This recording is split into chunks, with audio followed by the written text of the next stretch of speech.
viver. Com nós mesmos, com o futuro. Cada sonho realizado é um compromisso que se cumpre. O Recife sonhou com educação de qualidade. E sonhou com uma saúde melhor. Viver numa cidade melhor é o sonho que nos une. Porque é dos sonhos da gente que o Recife se faz.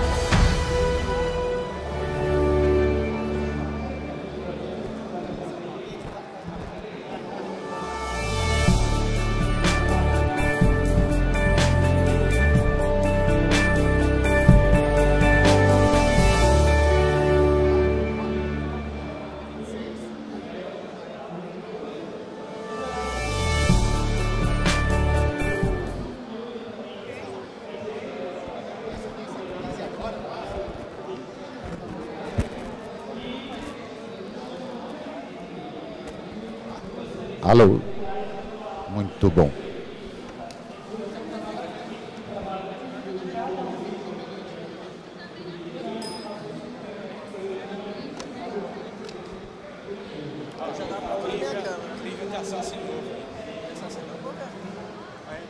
Alô, alô?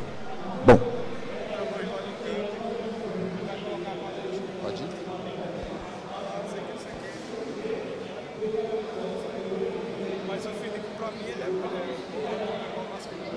Tacho.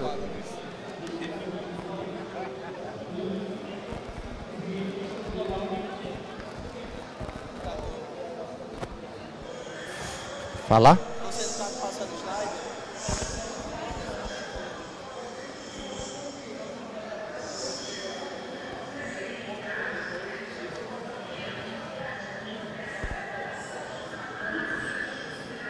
Alô, alô?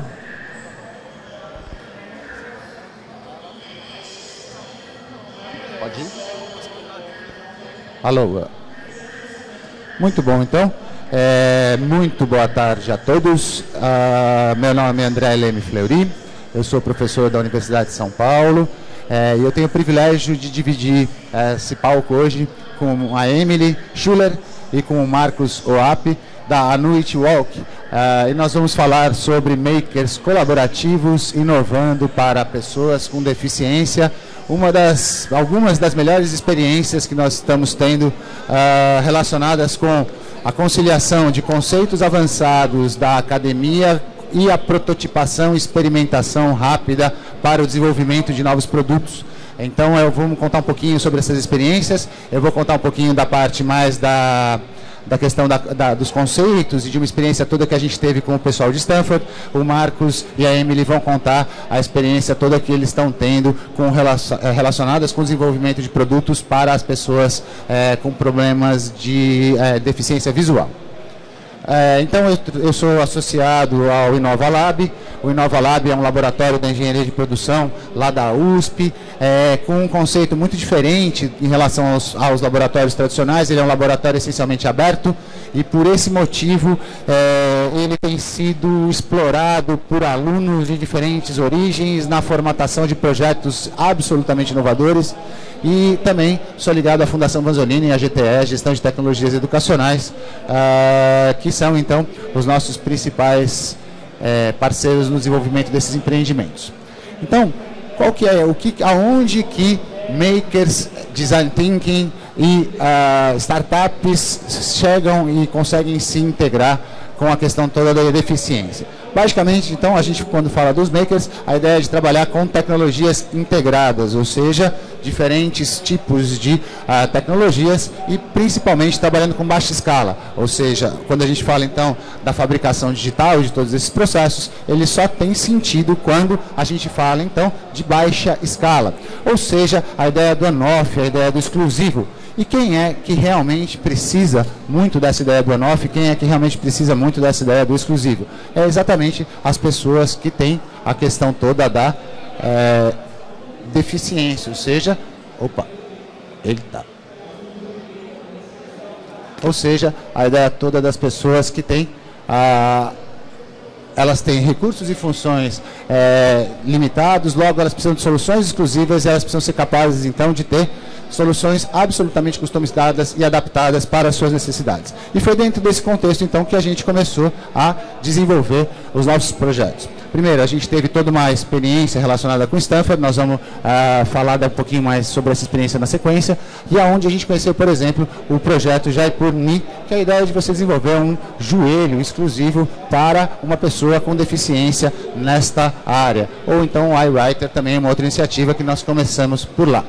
Então, o conceito todo que a gente trabalha e as metodologias todas estão mais ou menos relacionadas com essas três etapas, ou seja, quais os problemas que eu preciso resolver, ou seja, entender profundamente quem é o meu usuário e quais são estas necessidades específicas desse usuário. Depois, prototipar e testar os conceitos junto com ele. A segunda etapa é o desenvolvimento, ou seja, carregar a questão toda da tecnologia, desenvolver um processo para a ideia desse novo tecnologia aplicada, resolver o problema e, por último, a etapa toda de transformar um produto e efetivamente levá-lo para a sociedade.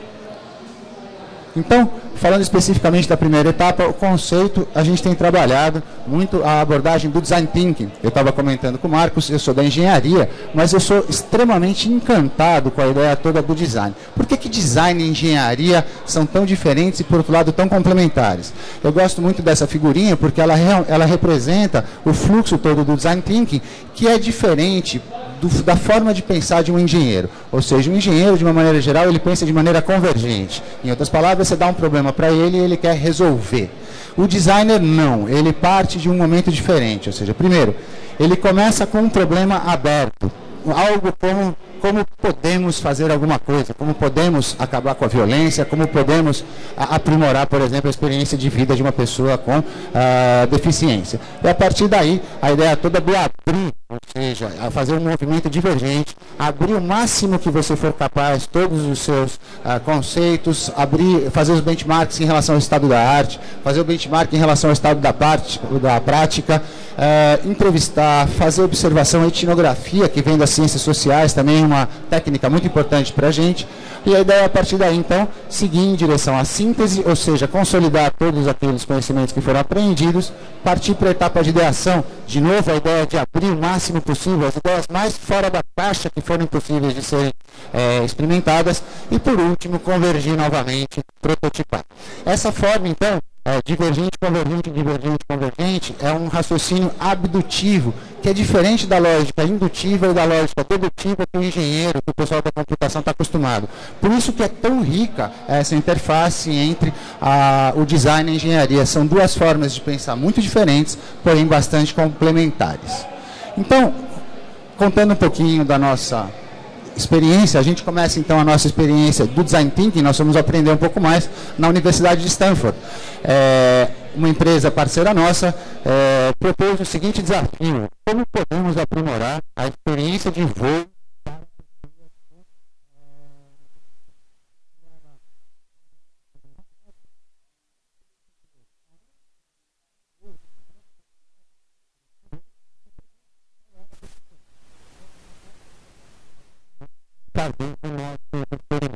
Nós fomos para Stanford, onde nós conhecemos a Day School. Aqui algumas fotos da Day School, e esse é o primeiro grande aprendizado dessa nossa experiência, a ideia toda da importância do ambiente, ou seja, você trabalhar num espaço como esta sala da ME 310, ou esse outro laboratório, viabiliza criatividade muito maior. Então, se vocês observarem a sala, os protótipos estão pendurados no teto, você tem todo mundo trabalhando próximo, ou seja, um ambiente muito diferenciado, e a gente tem certeza que esse tipo de ambiente garante uma maior criatividade e capacidade de gerar novos produtos e tecnologias inovadoras. Aqui é uma outra foto também da Day School, e mais alguns outros laboratórios. Então, esse foi um dos aprendizados grandes para a gente, ou seja, a importância dos laboratórios, e nós estamos tentando trazer isso para a USP. A ideia de ter muitos laboratórios onde as pessoas possam trabalhar juntas e desenvolver, criar e experimentar coisas completamente novas. Depois, nós fomos então para o desenvolvimento. E aí a gente teve então uma segunda novidade para a gente tinha muito cuidado em relação à ideia toda do que era um protótipo. Anteriormente a gente trabalhava um protótipo como sendo quase um produto pronto. E um outro aprendizado muito importante prototipar, na verdade, é testar rapidamente o que você está querendo propor e o usuário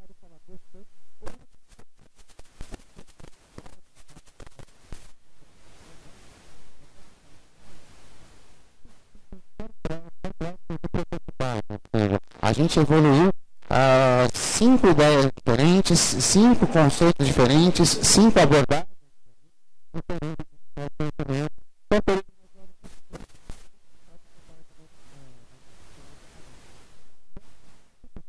Cada ciclo, o foco é experimentar uma coisa diferente e aí absorver esse aprendizado.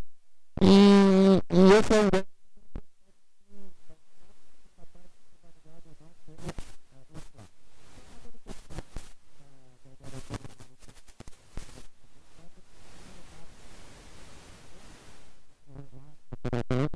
a ideia dos benchmarks. Fomos estudar como que os diferentes tipos de transporte trabalham com a questão da deficiência. Então ali um carro adaptado, um ônibus, e aqui a parte toda do embarque, do desembarque no avião, que é uma das fases críticas quando a gente fala então da experiência de voo para uma pessoa com deficiência. Observação. Como eu falei para vocês, ou seja, a ideia toda da etnografia. A etnografia é uma técnica que vem da sociologia. O que um engenheiro tem que aprender sobre sociologia? Olha, essa é uma técnica espetacular, é a ideia de aprender a observar as pessoas no seu contexto, ou seja, tendo as diferentes experiências relacionadas com aquela questão da pesquisa que você colocou. Então a gente foi fazer todos os protocolos de observação, tanto no aeroporto, tanto quanto no avião e assim por diante.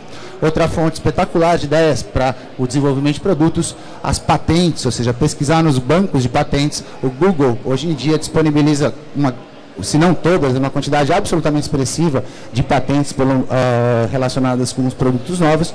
Vale muito a pena também dar uma busca sobre estas patentes.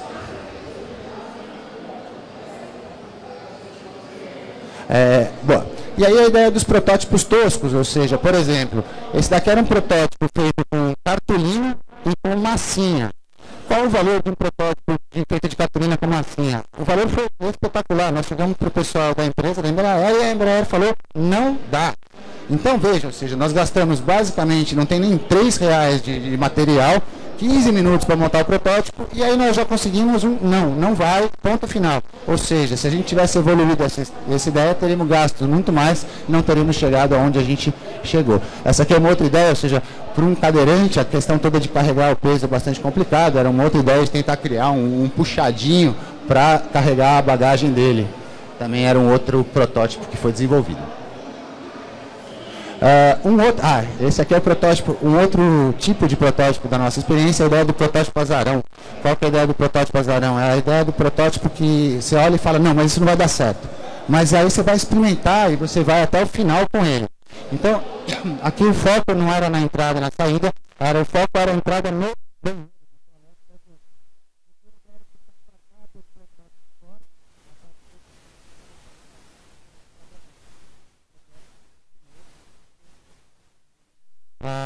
Foi o protótipo que todo mundo gostou mais, mas por uma série de complicações ele acabou não indo para frente. Nós temos ideia de retomar esse projeto e tentar fazer um mecanismo para facilitar o acesso das pessoas com deficiência ao banheiro. Nós devemos estar retomando esse projeto agora no segundo semestre. E aí vem então o protótipo final, ou seja, a ideia toda de criar um sistema para cuidar da cadeira de rodas, ou seja, garantir que o cadeirante tivesse uma melhor experiência, e nós chegamos então até o protótipo da Embraxas, que foi então essa cadeira que foi desenvolvida para o acesso ao avião. Nós chegamos a prototipar, ela foi apresentada e teve um resultado bastante satisfatório. As pesquisas estão evoluindo, nós renovamos esse projeto junto com essa empresa, estamos evoluindo essa cadeira, e a ideia então é que a gente consiga chegar numa solução mais aprimorada e mais efetiva, capaz de ser levada ao mercado bastante em breve. Então, essa é a minha primeira parte, ou seja, a ideia toda da importância da descoberta, a ideia toda de você entender profundamente quem é o seu usuário, a partir daí, então, começar a ter as melhores ideias e prototipá-las rapidamente. Então, para complementar um pouco essa ideia toda da observação e da descoberta, eu passo a palavra para a Emily, que vai contar a experiência da Noite UOL.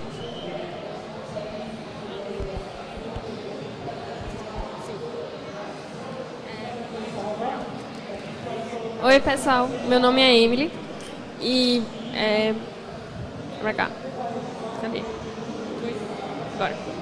Então eu também faço parte do projeto Inuit Walk, mas eu sou estudante de psicologia. E aí é que entra a minha parte, assim, porque eu tentei entrar nessa parte de pesquisa para entender esse usuário melhor. Então, apesar de não a princípio nem saber o que era design thinking quando eu comecei, mas eu queria que a gente pudesse, antes de fazer alguma coisa, ouvir o que esse usuário quer, o que é que ele tem a dizer, como ele se sente, e isso que eu vou contar para vocês, tá? Então, André falou muito de pesquisa. Eu acredito que pesquisa é uma coisa que assusta muita gente. Então, quando a gente dá aquela cadeira de pesquisa na faculdade, fica todo mundo, meu Deus, vai ter pesquisa. E já dá aquele medo, né, que a gente já pensa em TCC e tem que escrever muito, e tem que ler 1000 coisas. Mas, na realidade, pesquisa é algo relativamente simples. Ela não é difícil, ela simplesmente é trabalhosa. Mas é um trabalho que dá prazer, porque a gente vai descobrir coisas muito legais. Então, pra mim, isso eu não peguei em livro nenhum, tá? Isso é algo bem pessoal. Pra mim, pesquisar é o quê? É primeiramente investigar. Então é tipo aquele trabalho de detetive que a gente vai atrás do que já existe, o que já foi feito nesse sentido, o que danado nesse mundo as pessoas já inventaram, o que com isso eu posso também saber, o que é que eu posso aprender com isso, para eu ter um ponto de partida, que eu não posso partir do zero. Então se eu quero ajudar uma pessoa deficiente visual, tenho que saber como ela já foi ajudada, o que deu certo e também o que não deu certo. Então é nesse sentido. E isso, na realidade, é o que o pessoal mais diz, meu Deus, eu vou ter que ler um monte de texto. Mas quando você começa a ler, principalmente se é uma temática que lhe interessa, vai ser legal, que você vai ver, poxa, isso foi legal, isso não foi, isso eu não posso repetir, mas isso eu posso pegar também. E isso é o ponto de investigação que a gente começa. E depois, o que é que a gente faz? A gente vai ouvir esse outro, porque a gente está fazendo uma tecnologia para uma outra pessoa, não para mim. Então, como é que eu vou fazer uma coisa para ela se eu não escutar o que ela quer? Né? Isso é o processo de design thinking, mas isso também é pura psicologia, tá? Então, isso é ouvir, e é ouvir de cabeça aberta. Não ouvir com uma coisa já pré-conceituada, mas ouvir a partir daquilo que ela traz, quais são as ideias que ela tem para resolver o próprio problema dela e como o conhecimento que eu tenho pode ajudar isso a ser realizado. E aí, juntando a investigação e esse ouvir de cabeça aberta, vai fazer com que você faça o quê? Você vai descobrir algo novo, que é o objetivo da pesquisa. Necessariamente não tem que ser uma coisa revolucionária do outro mundo, mas 1% de novo já pode ajudar alguém. Isso é o importante. Não vai.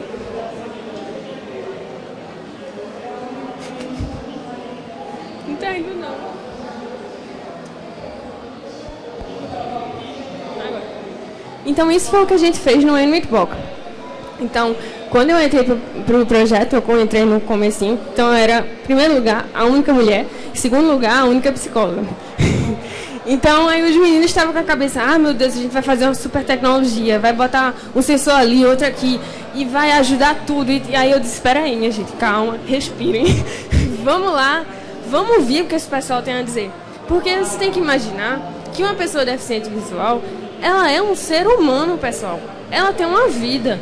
Então, ela pode ser casada, ela pode ser solteira, ela frequenta o shopping, ou ela vai para outro lugar, ela faz faculdade, ela vai ter um namorado ou não, ela vai ter os gostos, ela vai ter motivações, desejos. Então, é uma pessoa, não é algo que você, vou pegar, ajudar e pronto. Não, a gente tem que ouvir essa pessoa. Então, foi isso que a gente fez. Então, a gente foi lá para a APEC, Associação Pernambucana de Cegos, para primeiramente fazer o quê? Entrevistar esse pessoal. E entrevistar é exatamente isso que eu estava dizendo, ouvir. Então a gente ouviu uma série de coisas, né? Então quando a gente vai entrevistar, a gente ouve o que a gente quer, o que a gente também não quer, e ouve várias coisas que podem inspirar a gente, e aí a gente vai conseguindo ver o que a gente pode fazer, o que é que seria uma solução legal para aquilo. E aí, como eu estava dizendo, a gente ouve muita coisa. E aí, o que é que a gente tem que fazer? A gente tem que focar em algo. Então, você ouvir um deficiente visual, ele não vai ter só um problema. Minha gente, nem a gente aqui tem só um problema. Se eu vou começar a perguntar qual é o seu problema, um monte de gente vai ter um monte de coisa. Então eu não vou poder resolver tudo. Mas eu tenho que saber o que eu posso resolver através do meu conhecimento. Então, qual é o problema principal que eu posso resolver? E aí a gente pode focar nesse problema. E aí, no caso dos deficientes visuais que a gente entrevistou, então a gente descobriu isso aqui, tá? Que foi a base para a gente fazer o NWITBOK. Então, em primeiro lugar, nessa parte os meninos já estavam certos, a mobilidade na cidade realmente é um problema. Então, você tem que imaginar que para a gente andar na cidade, a gente já tem alguma certa dificuldade, né? Assim, eu particularmente já tropecei várias vezes. E imagine um deficiente visual, que ele não vê. Então tem poste, tem caminhão, tem árvore troncha, tem buraco, tem calçada quebrada, tem muita coisa. Então você tem que imaginar que esse deficiente visual, ele tem que se locomover, ele tem que ir nos cantos. Então realmente é difícil. Mas ao contrário do que a gente pensava que a bengala guia era um incômodo para eles andar com essa bengala no meio da rua, não é. A bengala guia, ela é fundamental. Por quê? A bengala guia é a extensão do senso tátil do deficiente visual, entende? Então, é onde ele está no mundo. Ele sabe se locomover com aquilo, ele tem confiança naquele objeto. Então, como é que a gente ia fazer uma tecnologia que pegasse e fosse substituir essa bengala? Era algo que eles não queriam. Eles não queriam que a gente tirasse a bengala deles. Não dava. Ia ser uma adaptação que não era viável. Então, a gente fez o quê? A gente tinha que ter um device que fosse complementar essa bengala guia. E o segundo é que, como a bengala funciona, como vocês estão vendo aqui, a parte inferior do corpo ela está protegida. Então, com a bengala, eles detectam, por exemplo, um buraco na rua. Mas eles não detectam o quê? Uma cabine telefônica. Ou uma árvore troncha. Então, os acidentes acontecem como? Nesses obstáculos que são na parte superior do corpo. Então, a gente tinha que fazer um device que detectasse esse obstáculo. Outra preocupação que eles tinham era de chamar a atenção. Então eles dizem, não, a gente já andando assim com a bengala no meio da rua, a gente já chama a atenção. Então a gente não quer um device que seja grande, nem cheio de sensor. A gente quer algo discreto. Algo que passe desapercebido, se possível. E, por último, eles queriam que fosse algo de baixo custo. Por quê? Existem outras tecnologias que resolveriam esse problema. Por exemplo, existe uma bengala guia eletrônica, pode ser importada para o Brasil, mas ela chega no Brasil em torno de R$4.000. E a maioria das pessoas deficientes visuais aqui do Brasil tem uma baixa renda. Então R$4.000 já é muito caro. Ou, por exemplo, um cão guia. Um cão guia chega em torno de R$25.000. Aí, então a gente queria fazer um device que tivesse um custo real e realmente acessível. E aí, para complementar a nossa pesquisa, a gente tem que saber o que é que já existe no mercado. Porque como é que a gente ia fazer algo que vai que já existisse, né? Então a gente teve que ver uma análise de competidores. Então a gente analisou distância para a detecção do obstáculo, o ângulo da visão, a integração com o smartphone, o mapa de problemas que se podia mapear a cidade. E aí a gente viu a UltraCam, que é, por exemplo, a bengala guia eletrônica, e com isso a gente foi desenvolvendo o NWITBOK.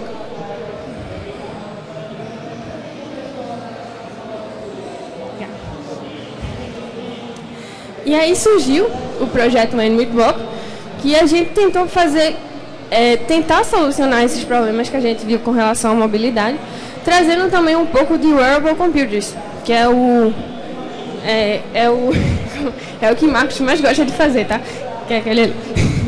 Então a gente seria legal, já que eles queriam um device discreto, que fosse algo vestível, como por exemplo um óculos. A gente testou um boné, mas não foi do agrado deles, que eles disseram nem todo mundo gosta de usar boné. Mas um óculos, tipo um óculos escuro, seria realmente legal.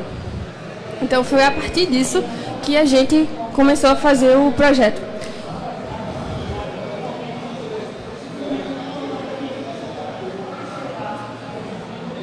Aí começou ali com boné, e hoje em dia a gente tá com óculos assim, tá?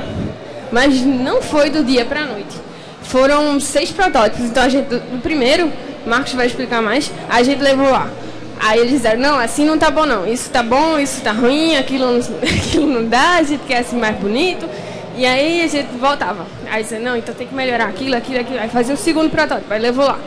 Aí, não, isso a gente gostou, isso a gente não gostou. Então a gente teve um feedback bem grande, né? Porque não dá, se a gente tava fazendo uma coisa pra ele, como é que a gente ia fazer sem o feedback dele? Então a gente já começou indo lá, a gente não podia do nada agora assumir, fazer uma coisa e não voltar. Então a gente tinha que ter esse feedback, que é o quê? Ouvir, aí ouvir de novo, aí ouvir de novo e de novo. Até a gente chegar num protótipo que eles deem o ok, que eles deem uma nota 10 pra gente. Que aí sim vai estar bom, porque é pra ele usar, não pra mim. E assim...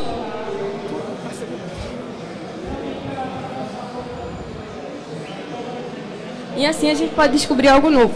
Como o Emily Bloch, a gente conseguiu descobrir esse algo novo. Agora eu vou passar a palavra de novo pro André, tá?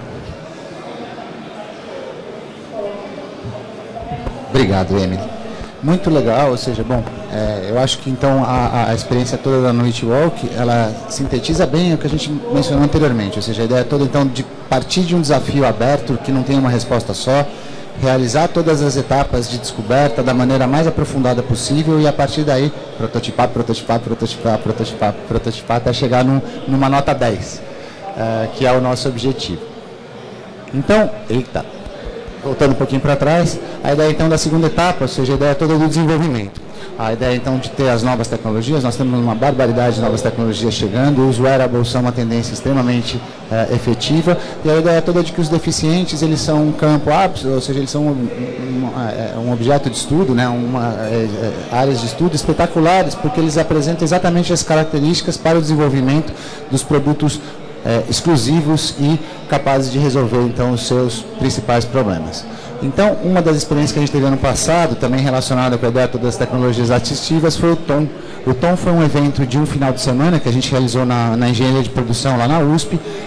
Ele tinha sido realizado pela primeira vez há um ano atrás em Israel, e aí em outubro, final de outubro, a gente foi para a USP e a ideia então eram 7 ou 8 equipes do Brasil inteiro, distribuídas e cada uma tentando desenvolver um protótipo capaz de resolver uma necessidade específica dos portadores de deficiência. Os resultados obtidos foram absolutamente espetaculares e a gente vai passar um videozinho então agora de apresentação dos resultados obtidos com o TOM. Podemos passar o vídeo? O vídeo. Um minutinho.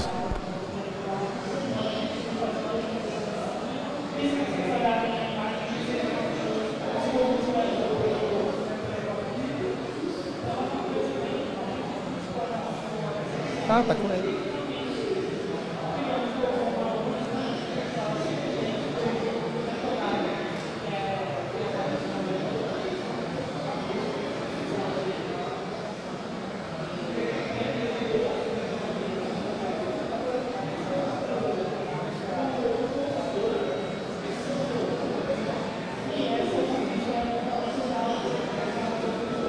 DVD.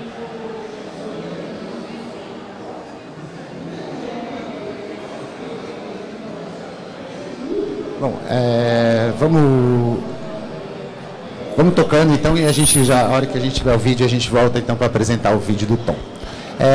Então, bom, falamos do Design Thinking, que é a primeira abordagem absolutamente espetacular. O Design Thinking, então, ele é genial para ideias fora da caixa, pensar coisas que você nunca tinha imaginado antes. A gente tem tido a aplicação sistemática, ou seja, eu sou professor lá na USP, na produção e no design, e a aplicação sistemática desses princípios é capaz de gerar uma quantidade de inovações geniais que você nunca tinha sido capaz de conceber anteriormente. Próximo passo, eu tenho uma belíssima inovação, o que eu faço? Preciso então agora de escalar isso, ganhar escala, e a partir daí então montar um modelo de negócio. E aí a gente tem trabalhado também um conceito clássico, imagino que todos vocês já tenham visto alguma vez, a ideia toda do Canvas. O que é o Canvas? É uma folhinha A4 que sintetiza em 9 caixinhas toda a estratégia que foi escolhida por uma empresa. Então ela começa exatamente definindo para quem é o meu produto, o meu serviço, quais são os segmentos mais importantes que eu vou estar trabalhando. A partir daí, qual que é a minha proposta de valor, ou seja, quais são então as deliverables, as entregas que eu vou ser capaz de gerar para resolver o problema do meu cliente e a partir daí causar-lhe o máximo de encantamento possível. A terceira caixinha, a ideia toda do relacionamento, ou seja, como é que então eu vou me relacionar com esses segmentos que eu escolhi, quais são os tipos de abordagens que eu vou escolher, os canais de acesso, ou seja, onde eu vou tocar o meu cliente, onde eu vou ter então a possibilidade de me comunicar com ele, ele vai estar interagindo comigo.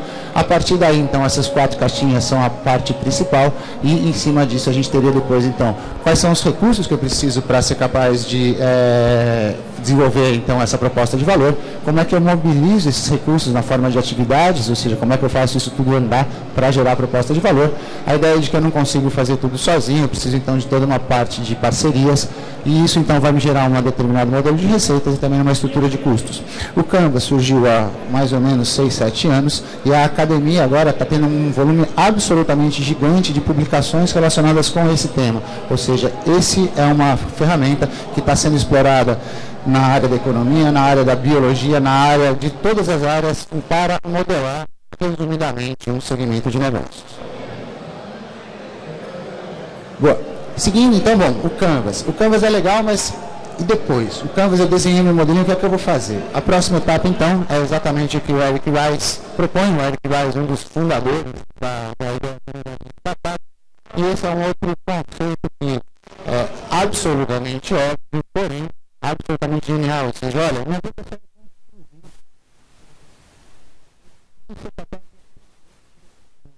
para ser capaz de aprender, de algum jeito eu preciso medir. É muito o que a Emily falou, ou seja, não adianta só fazer o propósito. Eu tenho que ir para a rua e eu tenho que experimentar com o meu usuário e eu tenho que perguntar, cara, você gostou disso ou você não gostou disso? E de algum jeito, então, eu preciso ser capaz de medir, obter os dados e, em cima disso, aprender novamente. E a partir daí seguir para o próximo protótipo e assim sucessivamente. E nesses conceitos, a ideia toda também é complementada com os ciclos do Steve Blank. A ideia de que os modelos de negócio mais tradicionais, eles têm como foco esse lado de cá, o lado direito, ou seja, criar o cliente e construir uma empresa. O que o Blank propôs é absolutamente espetacular. Na verdade, quando eu estou criando uma startup, quando eu estou criando um produto para uma pessoa com deficiência, eu estou entrando num espaço que eu não tenho nenhuma certeza de que se aquilo vai funcionar ou não, ou seja, a incerteza ela é extremamente elevada. Então ele propõe 2 etapas anteriores a toda de trabalhar primeiro, descobrir quem é o meu cliente, ou seja, ter certeza de que ele é o cara que está interessado no meu produto e depois validar, ou seja, chegar numa primeira venda. Eu vou passar mas não estão tão relacionados com deficiência e aí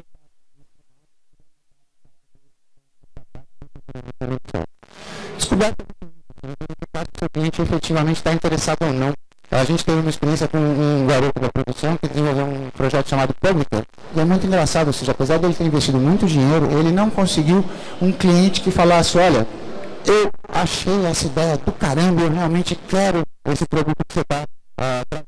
E aí acabou não dando muito certo.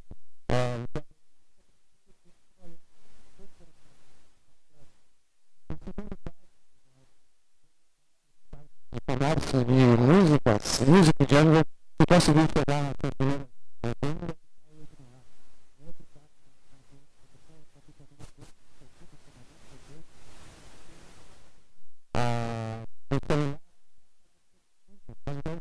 Mandar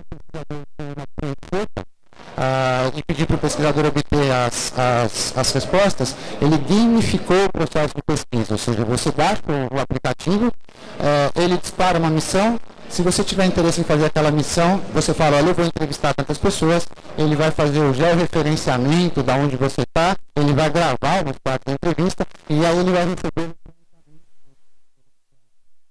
muito mais rápido do que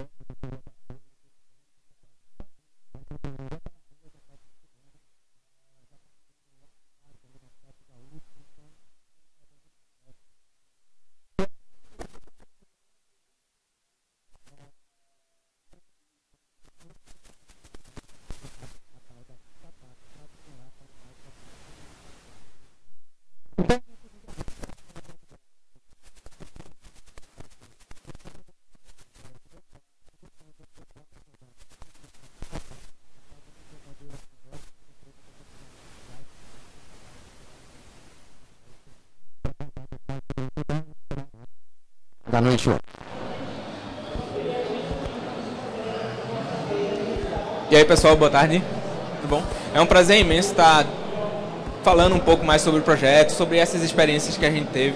Foi um projeto simples que começou com mais objetivos acadêmicos e agora está se tornando realmente uma startup. A gente viu que tinha possibilidade de negócio. Então eu vou tentar apresentar para vocês um pouco desse lado de negócio do A-Noite-Walk e um pouco do que como funciona a nossa tecnologia, né? Essa inspiração de acessibilidade para deficientes visuais. Então, o projeto se trata de um óculos inteligente para deficientes visuais, onde a gente vai fazer aquilo que a Emily disse. Qual foi o objetivo principal da gente? A gente tem que começar com um foco, com alguma coisa inicial. Então a gente tinha que pegar o problema-chave dele. Qual era? Obstáculos que vinham na parte superior do corpo. Mas a partir que a gente começou a desenvolver isso e começou a conduzir as entrevistas na Associação de Cegos, a gente começou a ouvir muito o cego. A gente passou o ano de 2014 todinho só ouvindo. Então, a cada mês, às vezes até menos de um mês, a gente ia produzindo um novo protótipo e avaliando, mudando pequenas mudanças assim. A gente considera uma evolução de 6 protótipos, eu vou mostrar aqui para vocês mais adiante, mas foram 6 protótipos que já tiveram uma mudança mais brusca. Mas a gente teve outros protótipos bem pequenininhos que a gente foi testando coisas simples. Como o André tinha falado, a gente tem que levar isso a campo, tem que testar, para a gente poder realmente validar se aquela coisinha simples é legal. Então o protótipo é para isso. Então, do que consiste? O óculos identifica os obstáculos e emite uma vibração que é cada vez mais intensa quando o obstáculo vai chegando mais próximo. E aí o deficiente visual, ele tem a chance dele desviar do obstáculo e evitar acidentes, né? Os grandes vilões citaram muito orelhões, citaram muito poste até um pouco, você ficou muito poste, não foi? Citaram muito caçambas de caminhão. Tinha um deficiente visual, o nome dele é André Damião. Ele foi um dos que mais contribuiu com nossa pesquisa. Ele falou, na esquina da minha rua, toda vez tem um caminhão que estaciona de uma forma diferente, botando a caçamba para cima da calçada. E aí, de vez em quando eu me acidento lá, eu ouço o pessoal rir. Isso não é legal, né? Então, a gente tentou focar nesse tipo de problema como ponto-chave. O que é que tem a mais? A tecnologia é personalizável. Trazendo um pouco do lado wearable da coisa, a gente tem pulseiras com vibracox que comunicam com óculos, ou você pode ter a vibração direto no óculos. A gente tem coisas como colares, broches, tudo que são equipamentos que personalizam a experiência do usuário. Por que isso é importante? Porque normalmente pessoas deficientes elas desenvolvem habilidades a mais. E é interessante a gente adaptar a tecnologia para essas habilidades deles. Então a gente viu a oportunidade também de personalizar a experiência de acordo com essas expertises de cada um. Então a gente pode usar, por exemplo, solas de sapato com as vibrações. A gente pega e diz quando vibrar o pé direito é para ele ir para a direita, quando vibrar o pé esquerdo é para ele ir para a esquerda. O óculos ele se comunica junto com um aplicativo no celular que faz toda a parte de mapeamento. E aí é a parte legal. A gente aproveitou esses recursos que a gente tem de wearable para focar mais essa tecnologia. Então, eu vou mais para frente para explicar todo o entorno do produto. Então, a evolução dos protótipos passou por diversas interações. Foi bem nesse sentido de design thinking, né? A gente fez boas parcerias como a Fab Lab para a produção dos protótipos. É bem ligado ao movimento maker, porque prototipar é isso. Quando você está falando de hardware, você tem que botar lá, tentar fazer como é que faz. Pode ser um negócio feio mesmo, mas só para você testar. Botou o sensor lá, enrolou com fita crepe, bota na cabeça do deficiente lá e vamos testar, vamos ver se vai ficar legal. Então no início, a gente prototipou muito, até hoje a gente prototipa ainda. Então, sobre a evolução dos protótipos. Na verdade, a primeira coisinha que a gente fez era como se fosse um controle remoto. Era uma coisa bem simples assim. A gente botou o Arduino lá com uma vibraçãozinha e o sensor de ultrassom. Pronto. Mas o que acontecia? O deficiente visual ele já usa a mão para segurar a bengala. Tá com a outra mão ocupada não era interessante. Então a gente saiu partindo para uma coisa mais vestível mesmo. Então a gente começou com o boné. Aí o boné já era uma coisa que ficava grande assim na cabeça. Essa já é uma foto que tá melhorzinha, mas logo os primeiros ficavam um negócio gigante assim na cabeça. E aí a Emily comentou que os deficientes visuais falavam, pô, a gente quer uma coisa mais discreta. Claro, eles são usuários, né? Eles vão ver dessa forma. Então, a gente começou a melhorar mais e a gente foi passando para o óculos. Então, quando foi para esse intermédio do óculos, a gente já começou a pensar mais essas tecnologias vestíveis que iam ser também aplicadas junto com o óculos, para personalizar essa experiência. Ainda era com fios, pode ver que é um negócio bem feio. Era enrolado com fita isolante mesmo. Aquilo era para testar. Aquilo era um protótipo simples, né? Então, até chegar em mais alguns protótipos que a gente avaliou. Não, em vez de vamos fazer um óculos, vamos botar alguma coisa que encaixe no óculos. Talvez um óculos só não fique tão legal, mas a gente viu que também não era tão interessante. Isso pode ser uma ideia que seja levada mais à frente para personalizar também a experiência. Até chegar no protótipo atual, que é um entorno realmente de um óculos para deficientes visuais, tá? Então vou explicar um pouquinho como funciona. Então o software que a gente tem uma TA que é totalmente flexível ao usuário. Porque eu botei esse ponto aí? Tem um negócio bem interessante. Quando você fala de tecnologia assistiva, o que é que você pensa logo? Você pensa numa bengala guia, por exemplo, para cego, né? Você pensa numa bengala guia. Então, você não pensa que tem uma coisa eletrônica ali. Ali é uma tecnologia, por quê? Porque facilita a vida da pessoa. Esse é o intuito de uma tecnologia. Mas, qual o problema dessa tecnologia? O que é que a gente pode fazer? A gente sabe que é muito importante para o cego, não tirando o mérito da bengala guia. Mas a gente vê que não é uma coisa muito flexível a mudanças, né?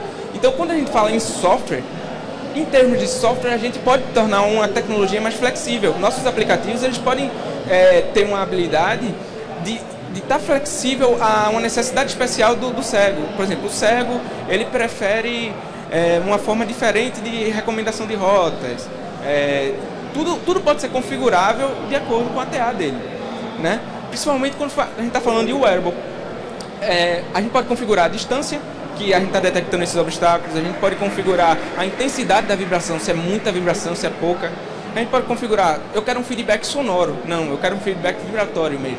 Então, o cego tem essa flexibilidade da tecnologia, que vem para adaptabilidade, consequentemente, e aí é outro ponto. A tecnologia, no software, o nosso protótipo, a gente tem um aplicativo onde o cego vai interagir todo por voz, vai dizer, eu quero ir para a Avenida Gamaliel Magalhães. E aí tem um GPS integrado junto com a detecção de obstáculos, onde eu pego esses obstáculos e faço um mapeamento automático das vias para poder recomendar rotas. Então, é uma TA totalmente colaborativa também. Então, em geral, funciona assim. A gente está lá, identificou o obstáculo, emitiu a vibração para o cego desviar. Eu identifiquei esse obstáculo, o que é que eu vou fazer? Por meio das pulseiras de VibraCall, né? Como eu tinha falado, eu vou mandar uma mensagem para o meu celular. Por Bluetooth, a gente se comunica com o celular. Então, no celular, a gente consegue pegar todos esses dados e popular a nossa base de dados com o nosso web service, fazendo todo o mapeamento das regiões, e esses dados servem para recomendação de rotas, servem para o governo em si saber quais são os pontos onde tem muitos problemas, para eles começarem com ações de melhoria naquelas vias. Ou então, quais são os pontos que mais deficientes visuais trafegam. Então, esse é outro ponto de tecnologia colaborativa que é interessante ser avaliado, principalmente quando a gente está falando de tecnologia assistiva, porque, deixa eu ver, só até onde eu chego, que eu posso no final falar uma coisinha bem interessante para vocês. Então a gente faz todo esse ciclo. Acabou o meu tempo? Tá.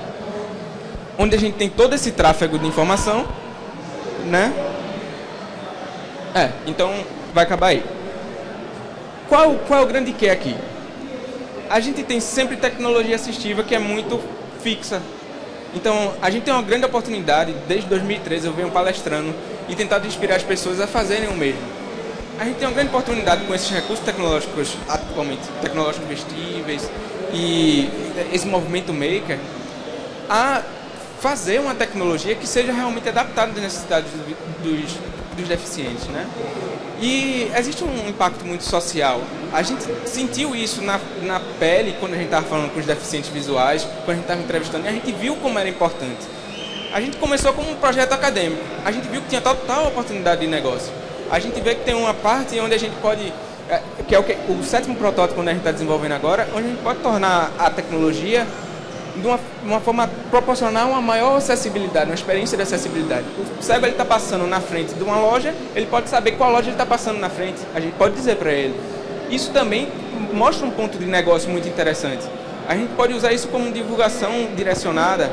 Então, a gente abordou muito o modelo de negócio, muito conceito de Lean Startup, Design Thinking, no processo de construção desse negócio. E eu acho que isso é uma pegada muito interessante. Não só deficiente visual, mas dá pra gente fazer para quem sofre de surdez, quem sofre de outras deficiências. Dá pra gente trazer uma coisa muito legal e wearable. Aí eu acredito que vai ter muita coisa daqui pra frente. Eu acho que é isso. Obrigado. Eu vou passar agora pro André. Obrigado. Valeu, Marcos. Eu acho espetacular, ou seja, eu sou acadêmico, sou do professor. É muito legal poder conciliar uma apresentação com um pouco de academia e essa experiência espetacular da Noite Walk, que é exatamente o caso que exemplifica a aplicação de todos os conceitos, do Design Thinking, do Canvas e do Lean Startup para você chegar no seu modelo de negócio. Inclusive, vocês estão com o stand, né? Não deixem de visitar o stand da Noite Walk para conhecer a startup e a tecnologia que foi desenvolvida. Então, para fechar a nossa palestra, aproveitar então para passar o vídeo do Tom, que é exatamente um evento grande que a gente teve em São Paulo. Nós vamos fazer agora no 3 de outubro, onde o foco era exatamente o desenvolvimento de produtos e tecnologias exclusivas para os portadores de deficiências mais diversos tipos.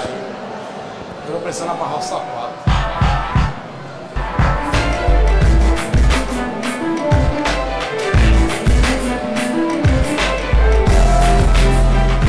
Essa iniciativa do Tom, que nasceu em Israel, fala de várias pessoas se reunindo para encontrar soluções para problemas de pessoas com deficiência. For me, I've worked for so many months on Tom, and it's become very much like a baby for me, and I'm incredibly excited for this baby to be shared by Brazil as well. Promover as tecnologias que ajudam as pessoas com deficiência a estarem mais próximas da vida, da qualidade de vida e da produção. Nossa responsabilidade é enorme, porque esse projeto tem potencial para, de fato, ganhar o mundo.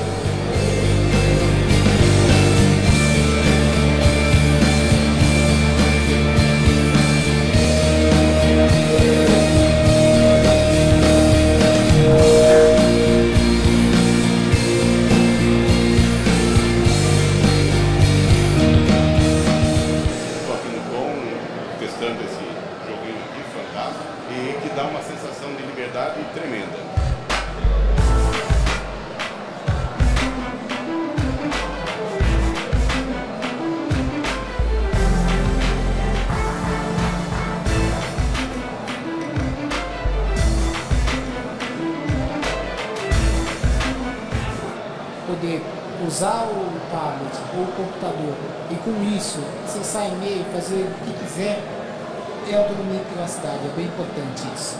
Fazer um equipamento sempre dá, agora saber se aquilo vai ser útil para a pessoa que tem a deficiência foi assim muito gratificante. Uma satisfação poder trabalhar com alguma coisa que você veja valor e que de fato vá ajudar as pessoas.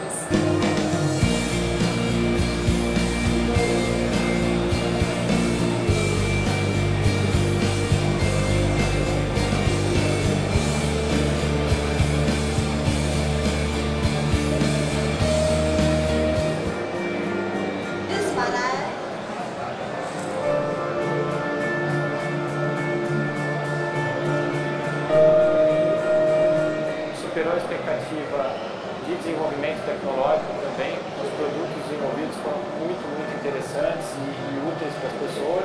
Eu vejo o conceito de inovação, o conceito de colaboração, o conceito de tecnologia para mudar a vida das pessoas. E talvez o mais forte seja o conceito de empoderamento da pessoa com deficiência. É tudo de bom. Experiência boa e ela é capaz de produzir resultados que possam impactar 1 bilhão de pessoas no mundo inteiro. Vamos mudar o mundo e com poder.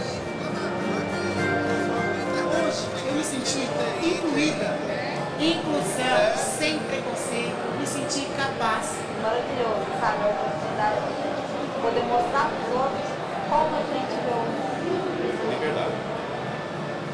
É o mais emocionante.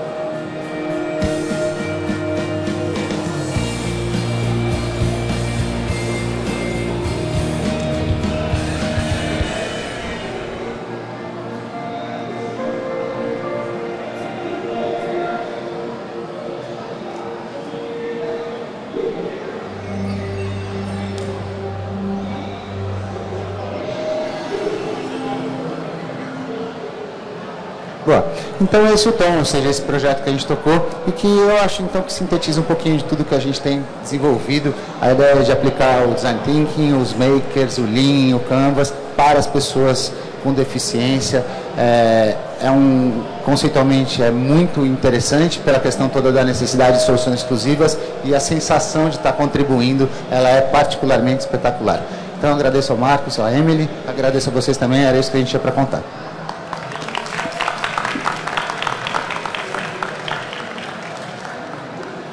Abre para perguntas? 5 minutos para perguntas, se alguém...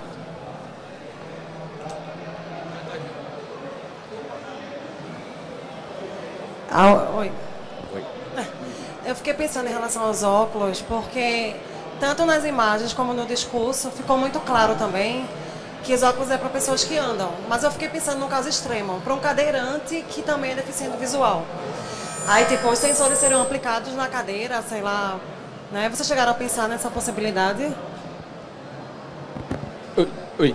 Então, foi um ponto que eu talvez tenha menos esquecido de falar, mas foi um ponto muito interessante que a gente começou a ver que nossa tecnologia, ela não só atendia um fim, ela atendia um conjunto de deficiências também, né? Não sei se sou eu. Então... a gente começou a ver que pessoas que sofrem de múltiplas deficiências podiam ser beneficiadas pela nossa tecnologia. Isso foi um negócio bem interessante. Porque, por exemplo, um cego que ele também, por algum caso, ele não tem os braços, os membros superiores. Como ele interagiria com o mundo com a bengala guia, que é o instrumento mais comum? Não poderia. Então, a gente pensa nesse cenário também, mas é como eu tinha falado, a princípio a gente toma foco primeiro para resolver um problema. Mas a gente vai avaliando esses cenários. Boa pergunta. Tinha aberto.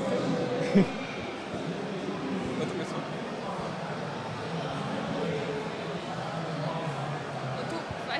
Assim, qual foi o maior desafio em reunir parcerias interdisciplinares para solucionar o problema dos portadores de deficiência visual? Quer falar? Acredito que ainda é um desafio. Sempre vai ser. Então, para reunir uma equipe não é fácil. Principalmente, assim, né? Nem todo mundo tem aquele desejo. Principalmente como a gente começou com um projeto particularmente acadêmico, a gente esperava, não, se a gente conseguir pelo menos uma publicação para incrementar o latte da gente, já está ótimo. Então, a gente nem pensava assim em se tornar uma startup. Então, nesse sentido... Por exemplo, pessoas que começaram com a gente já saíram, porque o objetivo dessas pessoas era realmente, sei lá, cumprir a nota de talvez apresentar num congresso no máximo. Então isso é difícil. E principalmente no interdisciplinar, porque apesar de a gente falar muito em interdisciplinar, ainda há um certo preconceito. Então, por exemplo, tem muita gente que, por eu ser estudante de psicologia, olha pra mim e diz assim, o que é que tu tá fazendo nesse projeto mesmo? Por que tu tá indo pra Campus Party, Emily? Então, tem muito isso.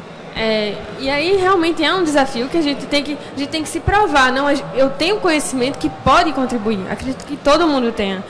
Tem uma experiência, um conhecimento, tudo isso. Então, é um desafio. Tanto você continuar, assim, no sentido de você deixar aquele fim acadêmico e se voltar para realmente, não, vamos tentar colocar isso no mercado, para realmente poder ajudar. E realmente dessa interdisciplinaridade, porque, tipo, aí é um engenheiro, é um cientista da computação, aí tem eu. E cada um realmente tem uma cabeça diferente. E a gente tem que tentar pensar junto, né? Só citar uma coisinha rapidinho sobre isso.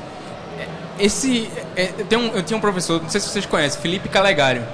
Alguém conhece? Eu acho que ninguém conhece por aqui. Mas eu tive um professor que ele sempre falava disso. eu gosto de estar no meio das áreas, ou seja, estar no meio de design misturado com computação, misturado com psicologia, porque é lá onde acontecem as coisas. E eu acho que isso é um negócio bem legal. Só para complementar, ou seja, a gente na USP nós estamos promovendo disciplinas interdisciplinares. Então tem uma disciplina que é projeto integrado de produto, que pode qualquer pessoa da USP pode participar. É espetacular como é legal você ter psicólogo, com engenheiro, com designer, com economista, com biólogo, com nutricionista. A química que isso dá e a capacidade de gerar coisas novas disso é absolutamente espetacular. A pergunta é muito boa e eu acho que esse é um dos aprendizados mais legais dos últimos anos todos. É espetacular e gratificante, né? Eu acho o máximo estar aqui no meio.